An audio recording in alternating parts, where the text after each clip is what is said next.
Shalom, selamat pagi jemaat yang dikasih di dalam Tuhan. Sungguh merupakan sukacita yang luar biasa kalau pagi hari ini kita masih diperoleh kesempatan untuk beribadah bersama dengan keluarga kita. Jemaat dimohon untuk bangkit berdiri, kita akan mempersiapkan hati kita dalam saat teduh.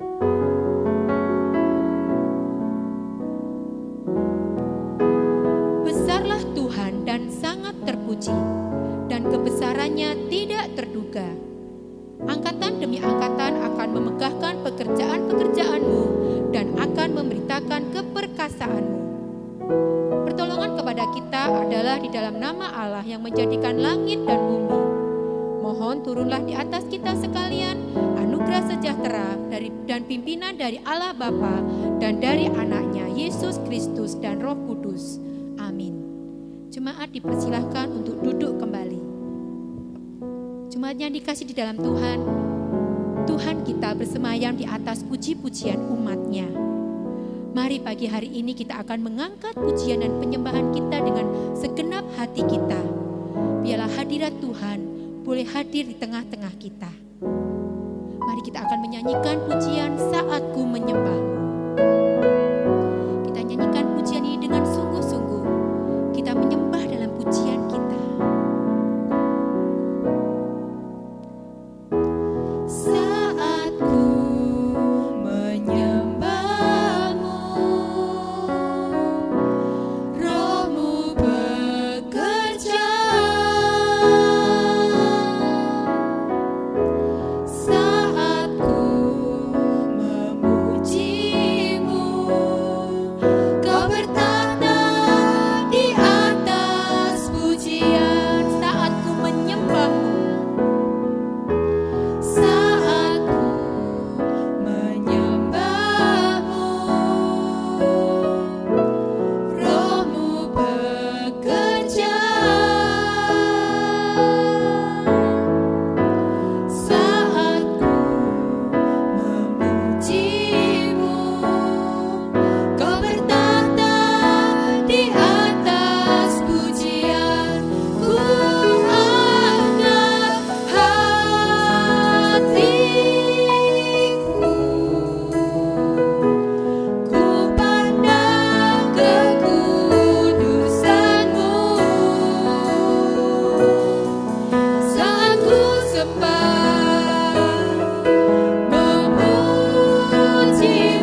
anugerah Tuhan yang Tuhan berikan dalam kehidupan kami.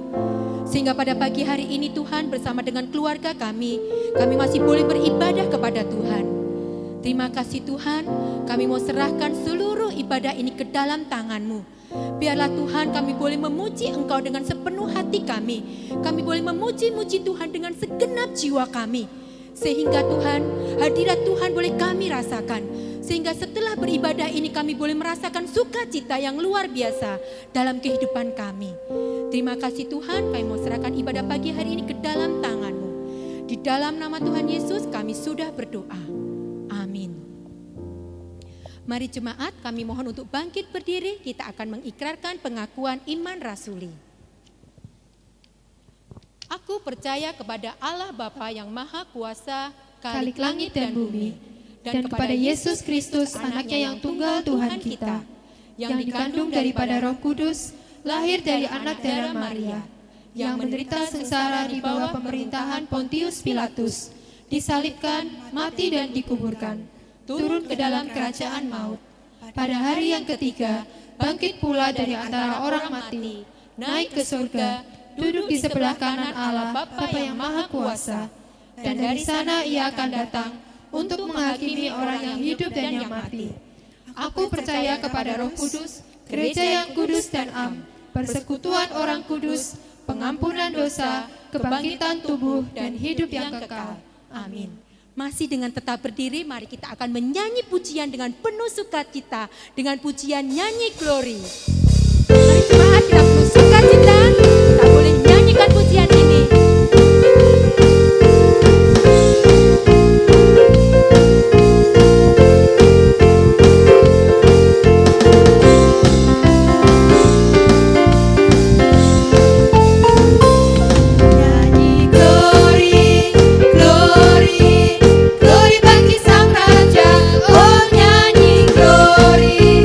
Glory,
ini kita akan masuk dalam responsoria. Jemaat masih dengan tetap berdiri. Pembacaan diambil dari Mazmur 33 ayat yang ke-10 sampai dengan yang ke-22. Tuhan menggagalkan rencana bangsa-bangsa, Ia meniadakan rancangan suku-suku bangsa. Tetapi rencana Tuhan tetap selama-lamanya, rancangan hatinya turun-temurun. Berbahagialah bangsa yang Allahnya ialah Tuhan, suku bangsa yang dipilihnya menjadi miliknya sendiri. Tuhan memandang dari surga, Ia melihat semua anak manusia. Dari tempat kediamannya, Ia menilik semua penduduk bumi. Dia yang membentuk hati mereka sekalian, yang memperhatikan segala pekerjaan mereka. Seorang raja tidak akan selamat oleh besarnya kuasa. Seorang pahlawan tidak akan tertolong oleh besarnya kekuatan. Kuda adalah harapan sia-sia untuk mencapai kemenangan, yang sekalipun besar ketangkasannya tidak dapat memberi keluputan. Sesungguhnya mata Tuhan tertuju kepada mereka yang takut akan Dia, kepada mereka yang berharap akan kasih setianya. Untuk melepaskan jiwa mereka daripada maut dan memelihara hidup mereka pada masa kelaparan. Jiwa kita menanti-nantikan Tuhan, Dialah penolong kita dan perisai kita. Ya, karena Dia hati kita bersuka cita, sebab kepada namanya yang kudus kita percaya. Bersama, kasih setiamu ya Tuhan kiranya menyertai kami, seperti kami berharap kepadamu. Terima kasih, jemaat disilahkan untuk duduk kembali. Mari kita persiapkan hati kita untuk mendengarkan firman Tuhan dengan pujian Ku Tahu Rencanamu. Hanya rencana Tuhan, kehendak Tuhan yang sempurna bagi kita.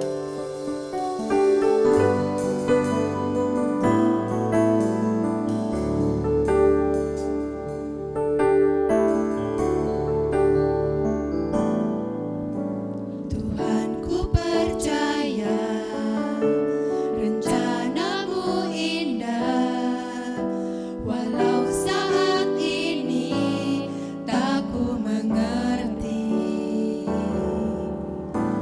Engkau telah berfirman, memberi masa depan, damai sejahtera, penuh harapan. Ku tahu rencanamu, Ku tahu rencanamu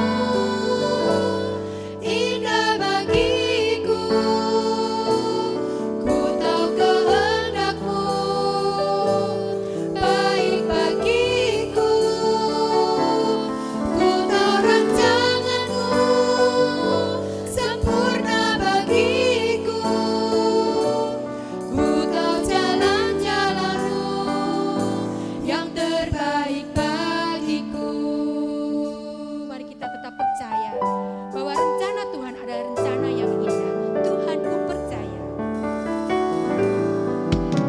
Tuhan, ku percaya rencanamu indah, walau saat ini tak ku mengerti. Engkau telah berfirman, memberi masa depan, damai sejahtera, penuh harapan. Ku tahu rencanamu indah bagiku. Ku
Shalom jemaat yang dikasih Tuhan, kita bersyukur pada hari ini kita kembali bisa bertemu. Dan saya senang sekali kita masih tetap bisa beribadah walaupun masih secara streaming. Kita bersyukur kepada Tuhan, Tuhan masih menyertai, memelihara hidup kita hingga pada saat ini. Dan kita diberikan kesehatan untuk terus bisa beraktivitas, beribadah, melakukan pekerjaan kita, bahkan melayani Tuhan. Pandemi belum berlalu saudara, kita belum tahu kapan situasi ini akan selesai. Kita masih melihat perkembangan situasi belum seperti yang kita harapkan. Namun sekali lagi kita harus terus berdoa untuk kondisi bangsa kita. Saya tidak putus-putusnya mengajak kita semua untuk terus berdoa. Baik secara kolektif maupun secara pribadi. Bawalah bangsa dan dunia di dalam doa pribadimu. Terus berdoa bagi bangsa ini, bagi pemulihan bangsa ini dan dunia ini. Nah saudara yang dikasih Tuhan, mari kita sebelum mendengarkan firman Tuhan, kita tundukkan kepala kita berdoa. Bapa di surga, kami tahu rencana Tuhan adalah rencana yang indah. Kami tahu rancangan Tuhan adalah rancangan yang indah. Tuhan tidak pernah meninggalkan kami, walaupun situasi tidak seperti yang kami harapkan. Kami berdoa Tuhan menyerahkan firman-Mu yang akan kami renungkan pada pagi hari ini. Kami berdoa biarlah Roh Kudus yang berbicara kepada kami. Bukalah hati kami dan lembutkan hati kami, agar kami menerima firman-Mu dengan hati yang terbuka, dan lembutkan hati kami untuk dibentuk sesuai dengan apa yang Tuhan inginkan. Terima kasih Tuhan, di dalam nama Yesus kami berdoa. Amin. Nah saudara yang dikasih Tuhan, bulan ini kita akan kembali merenungkan core values daripada game Ijire. Nilai-nilai utama daripada game Ijire. Nah saudara, bulan ini kita akan merenungkan tentang relational, relasi, hubungan. Baik antara kita dengan Tuhan maupun kita dengan sesama, dengan orang-orang yang ada di sekitar kita. Bisa keluarga, anggota keluarga, suami, istri, maupun dengan anak ataupun dengan rekan kerja saudara, dengan rekan sepelayanan saudara, dengan orang-orang di luar sana. Nah saudara yang dikasih Tuhan, inilah yang akan menjadi tema kita sepanjang bulan September ini. Dan saya rindu kita semakin memahami kebenaran firman Tuhan melalui nilai-nilai utama atau core values daripada GMI Jire. Nah saudara yang dikasih Tuhan, hari-hari ini membuat sebagian orang mengalami ketidakpastian dan kekhawatiran menjalani hidup mereka. Tapi hari ini saya ingin mengajak kita membahas satu tema yang beberapa minggu yang lalu Pak Santoso sudah sampaikan kepada kita.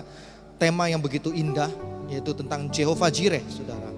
Nah saudara yang dikasih Tuhan, mari kita buka Alkitab kita dari Kejadian pasal yang ke-22 ayat 1 sampai 14. Kejadian pasal yang ke-22 ayat 1 sampai 14. Kalau saudara sudah mendapatkannya, saya akan bacakan bagi kita semua. Demikian bunyi firman Tuhan. Setelah semuanya itu Allah mencoba Abraham. Dia berfirman kepadanya, Abraham, lalu sahutnya, ya Tuhan. Firman-Nya, ambillah anakmu yang tunggal itu yang engkau kasihi, yakni Ishak. Pergilah ke tanah Moria dan persembahkanlah dia di sana sebagai korban bakaran pada salah satu gunung yang akan kukatakan kepadamu. Keesokan harinya, pagi-pagi bangunlah Abraham, ia memasang pelana keledainya dan memanggil 2 orang bujangnya beserta Ishak, anaknya. Ia membelah juga kayu untuk korban bakaran itu. Lalu berangkatlah ia dan pergi ke tempat yang dikatakan Allah kepadanya. Ketika pada hari ketiga Abraham melayangkan pandangnya, kelihatanlah kepadanya tempat itu dari jauh. Kata Abraham kepada kedua bujangnya, tinggallah kamu di sini dengan keledai ini, aku beserta anak ini akan pergi ke sana. Kami akan sembahyang, sesudah itu kami kembali kepadamu. Lalu Abraham mengambil kayu untuk korban bakaran itu dan memikulkannya ke atas bahu Ishak anaknya, sedang di tangannya dibawanya api dan pisau. Demikianlah keduanya berjalan bersama-sama. Lalu berkatalah Ishak kepada Abraham ayahnya, Bapa. Sahut Abraham, ya anakku. Bertanyalah ia, di sini sudah ada api dan kayu, tetapi di manakah anak domba untuk korban bakaran itu? Sahut Abraham, Allah yang akan menyediakan anak domba untuk korban bakaran baginya anakku. Demikianlah keduanya berjalan bersama-sama. Sampailah mereka ke tempat yang dikatakan Allah kepadanya. Lalu Abraham mendirikan mezbah di situ, disusunnyalah kayu, diikatnya Ishak anaknya itu dan diletakkannya di mezbah itu di atas kayu api. Sesudah itu Abraham mengulurkan tangannya lalu mengambil pisau untuk menyembelih anaknya. Tetapi berserulah malaikat Tuhan dari langit kepadanya, "Abraham, Abraham." Sahutnya, "Ya Tuhan." Lalu ia berfirman, "Jangan bunuh anak itu dan jangan kau apa-apakan dia. Sebab telah kuketahui sekarang bahwa engkau takut akan Allah dan kau tidak segan-segan untuk menyerahkan anakmu yang tunggal kepadaku." Lalu Abraham menoleh dan melihat seekor domba jantan di belakangnya yang tanduknya tersangkut dalam belukar. Abraham mengambil domba itu lalu mengorbankannya sebagai korban bakaran pengganti anaknya. Dan Abraham menamai tempat itu Tuhan menyediakan. Sebab itu sampai sekarang dikatakan orang di atas gunung Tuhan akan disediakan. Nah, saudara yang dikasih Tuhan, tema ini Jehovah Jireh bagian yang kedua akan menekankan tentang relasi di dalamnya, saudara. Nah, saudara yang dikasih Tuhan, saya berharap hari ini kita bisa melihat sisi lain dari kisah Abraham dan Ishak ini. Saya berharap kita juga semua bisa belajar dari kebenaran firman Tuhan ini. Kalau perlu saudara bisa mencatatnya. Nah, saudara yang dikasih Tuhan, saya yakin ya, ketika perintah Allah ini sampai kepada Abraham, seorang bapa yang merindukan seorang anak sudah demikian lama.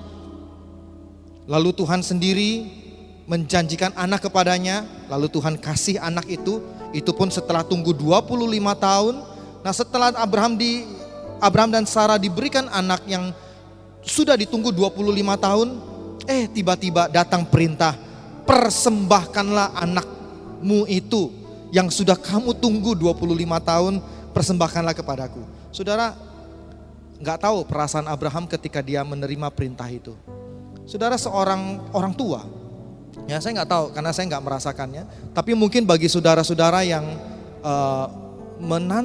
pernah menanti anak sedemikian lama, pasti jauh lebih mudah untuk mengerti perasaan Abraham dan Sarah.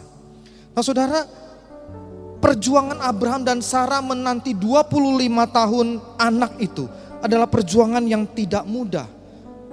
Nah, saudara yang dikasih Tuhan, namun ketika saya merenungkan apa yang menjadi respon Abraham, saudara, saya temukan itu responnya luar biasa. Respon iman yang begitu ajaib, begitu dalam. Nah, saudara, hari ini saya ingin ajak kita melihat beberapa hal tentang respon iman daripada Abraham. Apa yang Abraham lakukan menyikapi perintah Tuhan untuk dia mengorbankan anaknya. Nah, saudara yang dikasih Tuhan, ketika perintah ini datang kepada Abraham, waktu itu ayat 2 katakan demikian, "Ambillah anakmu yang tunggal itu yang engkau kasihi, persembahkanlah dia di sana sebagai korban bakaran." Saudara, ketika perintah itu datang kepada Abraham, keesokan paginya, saudara, ayat yang ketiga dikatakan, keesokan harinya, pagi-pagi ia sudah mempersiapkan segala sesuatu yang dibutuhkan untuk mentaati perintah Allah. Jadi saudara, kita bisa lihat di sini ketika perintah Allah itu datang hari ini, besok harinya, pagi-pagi Abraham sudah menyiapkan segala sesuatu yang dia butuhkan dalam rangka mentaati perintah Allah. Saudara, ini menggambarkan kepada kita bahwa dia tidak menunda. Saya tahu itu pasti di dalam hatinya ada pergumulan yang begitu berat sebagai seorang papa, yang dimana dia tahu bahwa perintah Tuhan kali ini, apa yang dia persiapkan, apa yang dia akan lakukan itu adalah untuk mengorbankan anaknya. Dia akan kehilangan anak ini, itu yang ada di dalam pikiran Abraham. Namun tak ada penundaan sama sekali, tidak ada tawar-menawar sama sekali.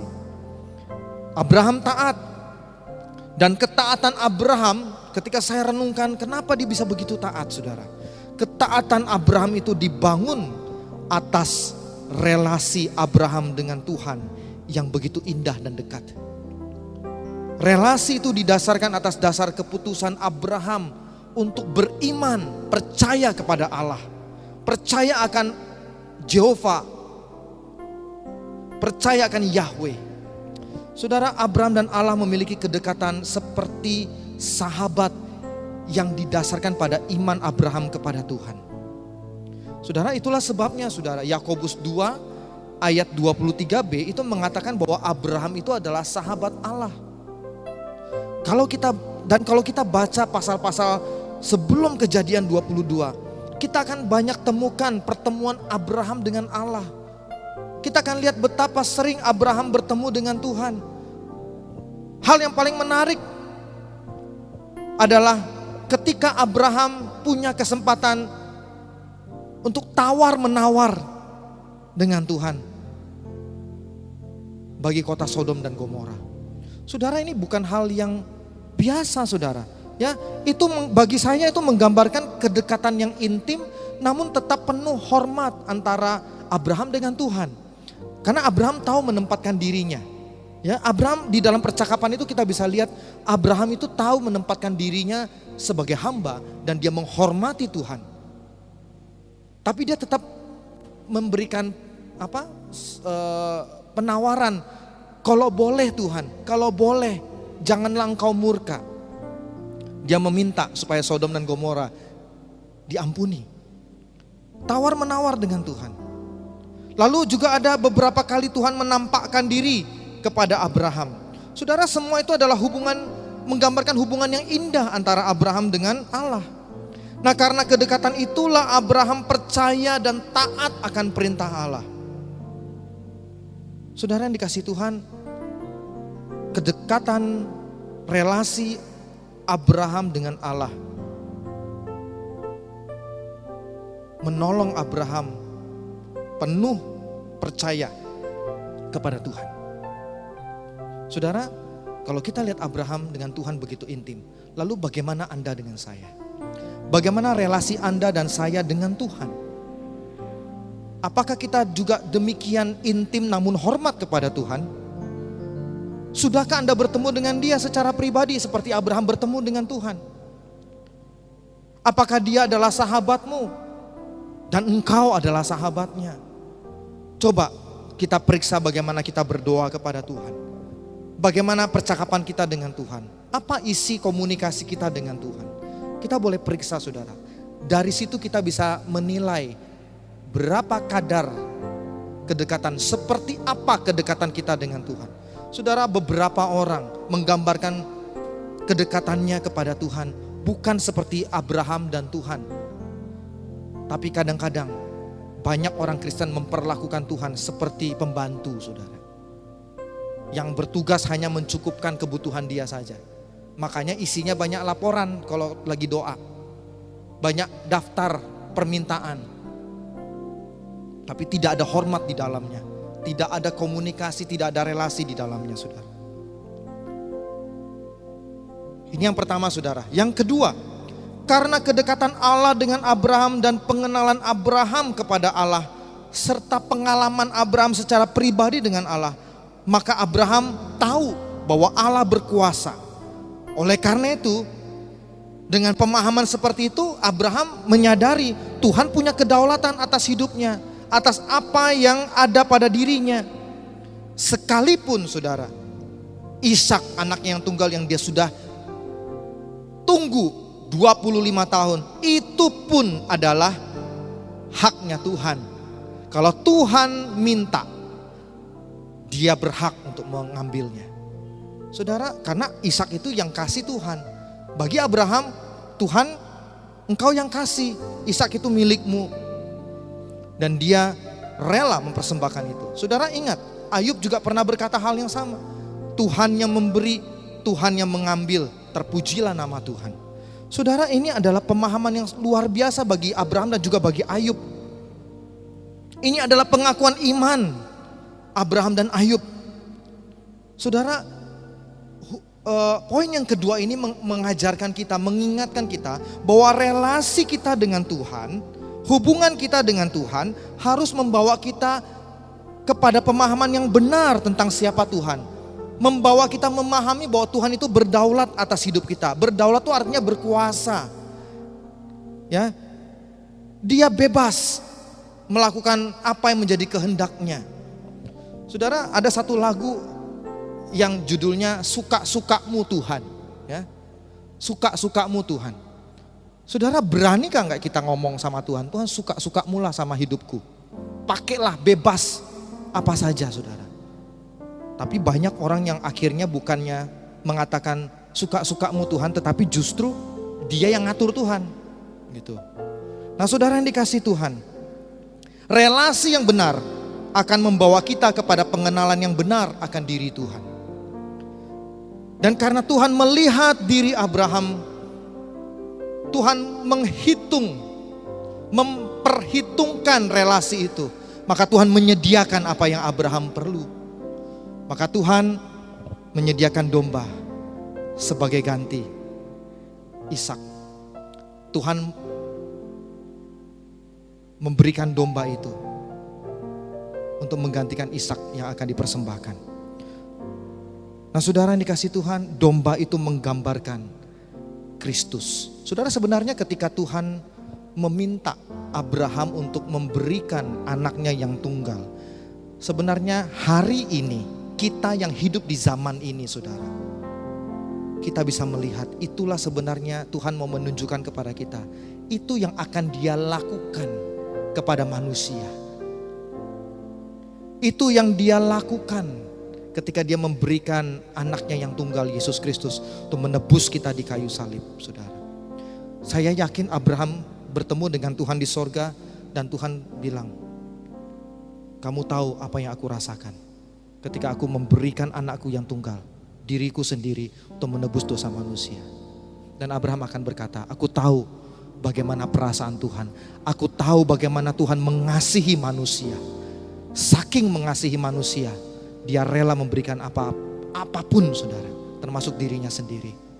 Nah saudara yang dikasih Tuhan, relasi yang benar membawa kita pada pengenalan yang benar akan diri Tuhan. Kasihnya, kedaulatannya, kuasanya. Lalu yang ketiga saudara, kita bisa melihat bukan hanya relasi Abraham dengan Tuhan. Saudara, sepanjang perjalanan Abraham dan Ishak pergi ke Gunung Moria,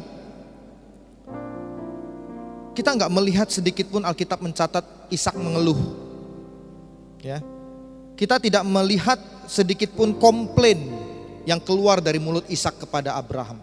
Yang keluar hanya pertanyaan, Bapak, aku sudah melihat ada kayu, ya, dikatakan di dalam ayat yang ke-7, di sini sudah ada api dan kayu, tapi di manakah anak domba untuk korban bakaran itu? Itu saja yang Ishak tanyakan, karena mungkin dia heran gitu ya. Sepanjang perjalanan dia nggak lihat apa-apa. Mungkin pada waktu itu dia nggak sadar bahwa sebenarnya korbannya adalah dia. Ya, saudara yang dikasih Tuhan, Ishak sadarnya, saya membayangkan Ishak tuh sadarnya ketika Abraham mengikat dia, lalu menaruhnya di atas mezbah bakaran. Tapi Ishak diam, Ishak tunduk, Ishak taat, saudara. Saya melihat relasi yang dekat antara Ishak dan Abraham membuat Ishak begitu yakin dan percaya akan yang Abraham lakukan. Dan bukan hanya itu saja, saya yakin Abraham juga mengajarkan siapa Tuhan kepada Ishak, saudara. Sehingga Ishak juga percaya bahwa apa yang menjadi perintah Tuhan itu adalah kedaulatan Tuhan. Saudara yang dikasih Tuhan, relasi Abraham dengan Tuhan itu berdampak pada relasinya dengan Ishak. Sehingga hubungan Abraham dengan Tuhan berpengaruh kepada hubungan antara papa dengan anak ini. Dan Ishak percaya dan yakin bahwa Tuhan akan menyediakan pada akhirnya. Dan dia memang lihat, di akhirnya memang Tuhan menyediakan yang terbaik. Saudara yang dikasih Tuhan, ini membuat kita berpikir dan merenungkan bagaimana relasi saya dengan Tuhan, hubungan saya dengan Tuhan, label Kristen saya, kalau kita bilang saya adalah orang Kristen, itu berpengaruhi dan berdampak kepada keluarga saya atau orang-orang yang di sekitar saya dalam lingkup yang lebih luas, saudara. Jadi saudara, orang Kristen yang bertumbuh di dalam Tuhan adalah orang Kristen yang dia punya hubungan dengan Tuhan. Lalu hubungannya dengan Tuhan itu berdampak juga kepada orang-orang lain. Yang ketiga, yang keempat saudara, kita juga dapat melihat dalam hubungan kita dengan Tuhan. Saudara, Tuhan akan menguji iman kita, saudara. Semakin dekat kita dengan Tuhan, ketika kita membangun relasi kita dengan Tuhan semakin dekat, Tuhan ingin anak-anaknya mengalami terobosan iman. Saudara, orang yang ditumbuhkan Tuhan, orang yang dekat dengan Tuhan, Tuhan tidak akan mau dia biasa-biasa saja. Tuhan mau kita bertumbuh. Tuhan mau kita mengalami terobosan iman. Makanya ada satu perkataan yang bagus. Saudara, Tuhan terima kita apa adanya, tetapi Dia tidak mau kita menjadi seadanya, saudara. Jadi saudara, Tuhan akan memberikan kepada kita ujian-ujian iman, sehingga kita mengalami terobosan iman yang nantinya semakin memperdalam iman kita dan relasi kita kepada Dia. Inilah yang terjadi antara Abraham dan Ishak, dalam diri Abraham dan Ishak. Dan orang yang cinta dan memiliki hubungan yang intim dengan Tuhan akan mengembangkan ketundukan dan hormat yang dalam pada perintah Tuhan. Orang yang cinta kepada Tuhan, di dalam dirinya ada respect kepada Tuhan dan juga respect kepada orang lain. Dia tahu menempatkan diri dia di hadapan Tuhan, dia tahu menempatkan diri di hadapan orang lain, saudara. Itu orang yang cinta Tuhan, saudara. Saudara, masih banyak kebenaran firman Tuhan yang kita bisa gali daripada perikop ini, daripada beberapa ayat ini, kisah tentang Abraham dan Ishak. Saudara, namun saya ingin berdoa supaya apa yang kita renungkan pada hari ini sungguh-sungguh menjadi rema, menjadi kebenaran yang hidup, yang nyata, yang kelihatan, yang tersurat di dalam diri kita. Kebenaran yang terinternalisasi, yang tertanam di dalam hidup kita, dalam kehidupan kita. Sehingga saudara, apa yang ada di dalam yang tidak kelihatan, yaitu relasi kita dengan Tuhan, orang lain mungkin tidak tahu, itu bisa kelihatan ketika kita berada di sekitar orang banyak, dan mereka bisa melihat perbedaan antara orang yang kenal Tuhan dengan orang yang tidak kenal Tuhan. Beda saudara, orang yang tahu Tuhan sama orang yang kenal Tuhan. Saudara yang mana? Oleh karena itu saudara yang dikasih Tuhan, biarlah firman Tuhan ini boleh menjadi kekuatan bagi kita, menolong kita untuk memahami relasi kita dengan Tuhan. Saudara, mari kita tundukkan kepala, kita berdoa. Tuhan, terima kasih untuk firman-Mu. Kami bersyukur Tuhan, kami boleh melihat kisah Abraham dan Ishak. Kami belajar dari kebenaran firman Tuhan hari ini. Biar Roh Kudus meteraikan itu di dalam hati kami. Dengar doa kami Tuhan, berkati setiap jemaat Tuhan, berkati setiap orang-orang yang menyaksikan dan mendengarkan firman Tuhan ini. Urapi mereka Tuhan, jumpai mereka secara pribadi. Terima kasih Tuhan, di dalam nama Yesus kami berdoa dan kami mengucap syukur. Amin. Saudara yang dikasih Tuhan, kita akan menutup dengan kita menyanyikan lagu doksologi. Mari kita sama-sama berdiri.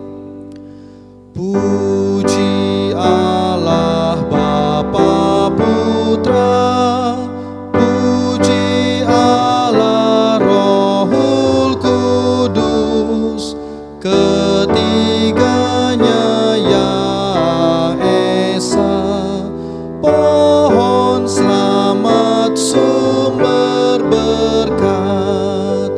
Amin. Mari arahkanlah hatimu dan terimalah berkat Tuhan. Biarlah kasih sayang Allah Bapa, anugerah dari Kristus Yesus sudah mengorbankan dirinya, dan kasih penghiburan, urapan kuasa dari Roh Kudus memberkati dan menyertai kehidupanmu mulai hari ini, esok, dan bahkan sampai selama-lamanya. Amin. Amin.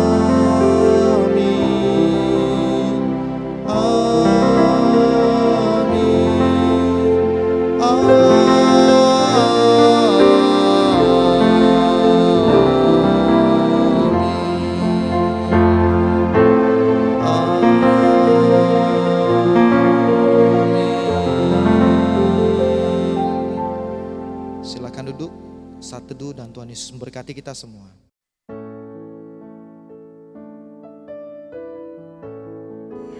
Shalom, kembali lagi dengan Sunday News GMI Jireh Semarang. Informasi pertama yang akan kami berikan, untuk ibadah minggu depan, tanggal 13 September 2020, masih dilakukan secara online. saudara dapat mengakses ibadah online melalui channel YouTube GMI Jireh Semarang.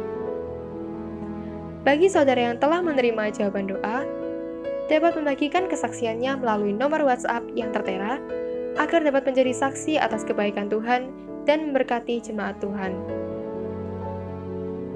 Bagi saudara yang rindu didoakan, dapat menyampaikan pokok doa melalui nomor WhatsApp yang tertera. Tuhan Yesus memberkati. Kami mengajak setiap jemaat untuk menyediakan waktu berdoa bersama keluarga setiap hari pukul 9 malam. Pokok doa akan dibagikan melalui grup WhatsApp GMI Jireh. Majelis dan Gembala Sidang mengucapkan selamat ulang tahun kepada jemaat yang berulang tahun pada pekan ini. Kiranya kasih Tuhan senantiasa menyertai kehidupan saudara. Tuhan Yesus memberkati. Persekutuan Youth GMI Jireh dilakukan setiap hari Sabtu pukul 6 sore melalui Google Meet. Link persekutuan akan dibagikan melalui grup Line P3MI. Demikian Sunday News pada hari ini. Tuhan Yesus memberkati.